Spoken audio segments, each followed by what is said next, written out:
Dueling volcanoes and rival expeditions to Mars. Would you believe that these very similar movies were released back-to-back? All the way back in 1883, Italian author Carlo Collodi shared his best-known work, The Adventures of Pinocchio, with the world. In the 140 years since it received its first literary release, the story of the living puppet has been adapted almost too many times to count, with Disney's 1940 animated classic being perhaps the most well-known. So why was 2022 the year of Pinocchio? First came the simply titled Pinocchio in September, Disney's live-action remake of their own animated classic. Helmed by acclaimed filmmaker Robert Zemeckis, who's known for Back to the Future and Forrest Gump, it stars Tom Hanks as Geppetto, Joseph Gordon-Levitt as Jiminy Cricket, and Benjamin Evan Ainsworth as Pinocchio himself. Unfortunately, this outing didn't quite reach the lofty status of the original, falling flat on its face with critics and audiences alike, despite some impressive visuals. Not long after, Mexican filmmaker Guillermo del Toro released his own spin on the tale with the help of Netflix, and this one arrived to a much warmer reception and an Academy Award for Best Animated Feature, putting his signature dark fantasy twist on the story, which was brought to life entirely in stop motion. Del Toro lends an undeniable charm to the adaptation. Guillermo del Toro's Pinocchio features the talents of Ewan McGregor, Tilda Swinton, Cate Blanchett, and Finn Wolfhard. How many more adaptations of Pinocchio will make their way to streaming services over the next few years? We'll just have to see for ourselves. Oh, hi, it's me. It's him again. I cannot die. We know. I can't die. Westerns have a long tradition of playing with iconic trademarks, but in 1991, audiences were given two strikingly similar entries to the genre, Tombstone and Wyatt Earp. Arriving exactly 6 months apart from one another, both films focus on the gunfight at the OK Corral, which saw the Earp brothers and Doc Holliday face off against the feared Clanton McClory gang. As is often the case when two related titles duke it out in theaters, the first to reach the masses is generally considered the winner in the fight for dominance. In this case, that proved doubly true. Tombstone didn't just win the box office battle, but it has since gone on to be remembered as one of the best westerns of all time. While both films dedicate significant screen time to the infamous gunfight, the biggest difference between the two is their approach. As the name suggests, the focus in Tombstone is entirely on the events that led to the bloody day in the town of Tombstone, Arizona, and it's rounded out with an impeccable cast that includes big names like Kurt Russell, Val Kilmer, and Sam Elliott. On the other hand, Wyatt Earp was more focused on depicting the broader life of Earp in its entirety. Starring Kevin Costner in the titular role, this version shows us everything from Earp's adolescence during the Civil War to his life in the years after the bloodbath in Arizona. It simply wasn't nearly as big of a hit with critics or audiences. On a fateful fall night in 1959, 4 members of the Clutter family were brutally murdered by home invaders, Richard Hickok and Perry Smith. The brutal nature of the crime, as well as the ensuing manhunt for the suspects, led famed author Truman Capote to the town of Holcomb, Kansas, where he found inspiration to begin writing his groundbreaking novel in cold blood. Widely considered to be the author's best work, it's credited with kickstarting the true crime genre, and it remains compelling to this day. Nearly 40 years after its publication, the story of Capote's struggle to write the book saw 2 film adaptations made back-to-back. Starring Philip Seymour Hoffman in the lead role, the fittingly titled Capote follows the author as he researches a grisly case in Kansas, with a focus on his time spent with killer Perry Smith, played by Clifton Collins Jr. A by-the-numbers drama performed to the highest degree, Capote earned itself an impressive 5 Academy Award nominations and snagged a Best Actor win for Hoffman. Do you think that was too much? Despite being incredibly similar by nature of telling the same story, the competing biopic Infamous, starring Toby Jones and Daniel Craig, strays from its competition with a more down-to-earth tone. Although it's a capable retelling of the author's life, Infamous struggled to escape from under the shadow of Capote and never quite achieved the same level of success.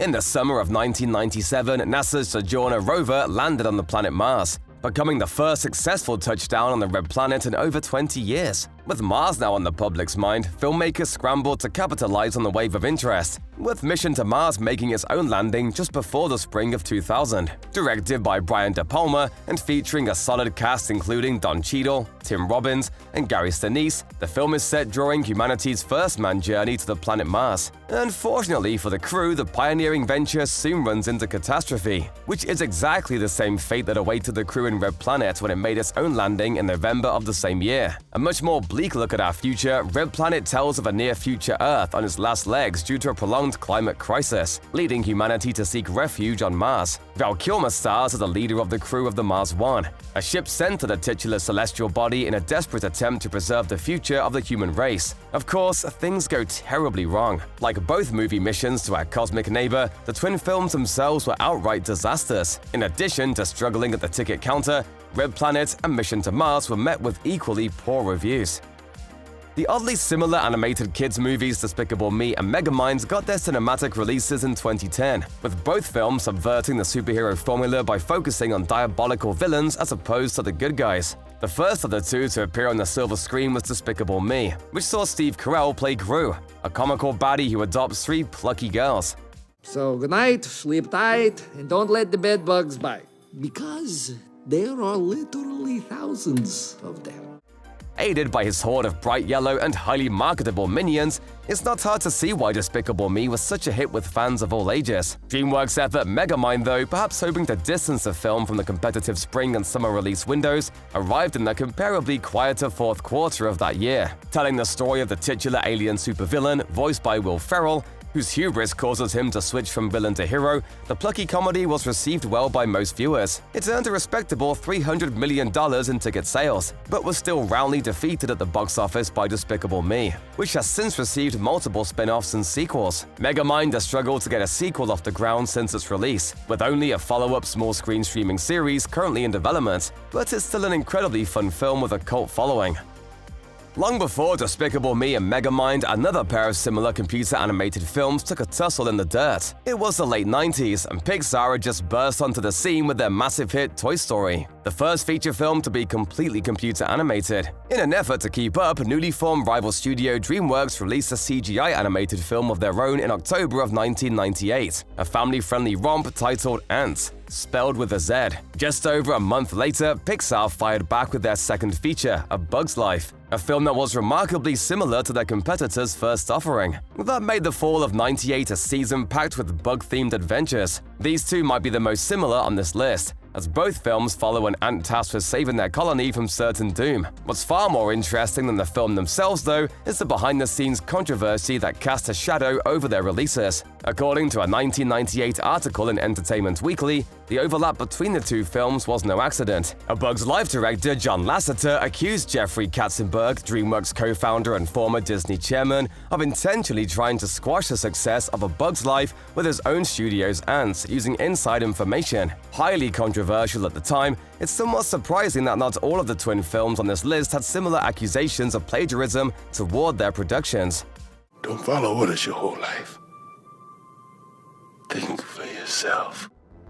In the late 90s, reality TV was taking off and Hollywood was taking notice. In quick succession, a pair of major releases played off the idea that a person could find themselves the star of their very own program, whether they'd like it or not. The Truman Show was released first, and it capped off a defining decade for Jim Carrey by putting him in the role of typical suburbanite Truman Burbank. Little does he know, however, that his entire life has been lived under the watchful eye of television audiences around the globe, and everything around him is an elaborate, carefully constructed false reality. It all comes crashing down when Truman gets the idea to finally leave his hometown, forcing the people in charge to try and keep him from discovering the truth. Following in his footsteps was director Ron Howard's EDtv, starring Matthew McConaughey as Edward Perkerney, the around-the-clock star of his own reality television program. Unlike The Truman Show, there's no mystery to the plot. Ed is, at least at first, a willing participant to the producer's latest reality TV series, as every step of his life is recorded for hungry home viewers.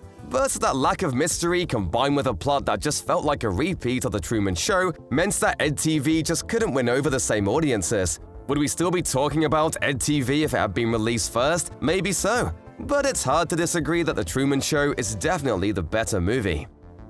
It may seem strange, and it is, but 1997 saw two separate and unrelated biopics based on the life of the 14th Dalai Lama, but told from very different perspectives. They arrived in the latter half of 1997, with one becoming a box office hit, and the other going on to become an underappreciated gem. Arriving in September that year was Jean-Jacques Annaud's 7 Years in Tibet, which focuses on the life of Austrian mountaineer and former SS member Heinrich Harrer, played by Brad Pitt. Imprisoned in India by British forces at the onset of the Second World War, Heinrich eventually escapes, fleeing to neighboring Tibet and quickly becoming immersed in their way of life. It's there that he meets a young Dalai Lama, befriending the spiritual child leader as an impending conflict with the Chinese government begins brewing on the horizon. Do you like movies? You know, I haven't seen a movie in about 8 years, but as I recall, yes, very much.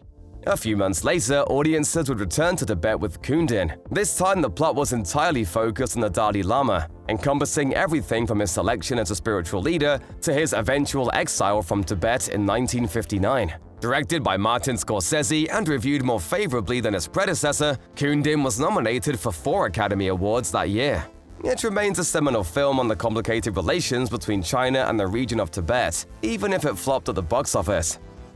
Every year, cinemas are packed with animal pictures perfect for audiences looking for some family-friendly fun. And there's no creature studios would rather turn to than man's best friend. In the spring and summer of 2019, we got 2 eerily similar releases that not only starred some lovable pups, but even went a step further by having the dogs themselves narrate the events on screen. First up was A Dog's Journey, released in May of that year. The first feature film by Gail Mancuso, perhaps best known for her work on Modern Family and 30 Rock, is a sequel to 2017's emotional rollercoaster A Dog's Purpose. Picking up where the first entry left off, it continues the story of Bailey across his many canine lives, as he reunites with his owner time and time again. Close behind was The Art of Racing in the Rain, which similarly follows the ups and downs of a dog's life with his human companion. Told in flashback, Kevin Costner voices Enzo, an aging golden retriever looking back on his race car driving owner, Denny. So which heartstring-tugging puppy picture ended up winning out? Both of these fuzzy flicks wound up in the doghouse with critics, but A Dog's Journey brought home a bit more loot at the box office. Films and television are ripe with adaptations of the Greek myth of Hercules, with films as far back as the 50s and a hit TV series starring Kevin Sorbo in the 90s. The tale of the legendary warrior is a timeless one, and in 2014 we got not 1, but 2 more films to add to the long list of adaptations. Despite starring a pair of well-known names, neither was able to match the legend's strength when it came to quality. The first in theaters was The Legend of Hercules, with Cullen Lutz starring as the Greek hero as he embarks on an epic quest for redemption. Universally panned, the film couldn't even recoup its modest budget. In the wake of that flop was the plainly titled Hercules, which featured Dwayne "The Rock" Johnson in the title role. Telling the story of a latter-day Hercules, the film follows the aging hero as he wanders as an aimless mercenary. When the kingdom of Thrace is threatened with annihilation, Hercules is left with no choice but to rise to the occasion, calling upon his nearly forgotten strength and courage. While neither film was particularly good, Johnson's effort fared better at the box office, likely aided by his superstar name at the top of the poster. The first half of 1997 inexplicably saw a pair of volcano-themed films flow through theaters. In fact, they were practically released on top of one another, with Dante's Peak arriving in February and Volcano following in April. Though neither of the two proved to be a true winner over the other, both succeeded in providing plenty of the fiery mayhem you'd hope for from a volcano flick. In Dante's Peak, a dormant volcano near a small Washington town is on the brink of eruption. The catch? No one but Pierce Brosnan's seasoned scientist Harry Dalton seems convinced of the impending cataclysm, with his doomsday predictions falling on deaf ears. Meanwhile, a budding relationship between Harry and the town's mayor, played by Linda Hamilton, complicates matters and gives him a personal stake in the community's future. Dialing up the explosive action to 11, it's not a small town that comes under peril in Volcano, but the entirety of Los Angeles. When violent earthquakes disturb a previously unknown volcano beneath the streets of LA, it sends lava spewing throughout the streets, causing untold destruction. While neither film quite managed to become a classic, both are fun, exciting adventures that should definitely satisfy disaster fans.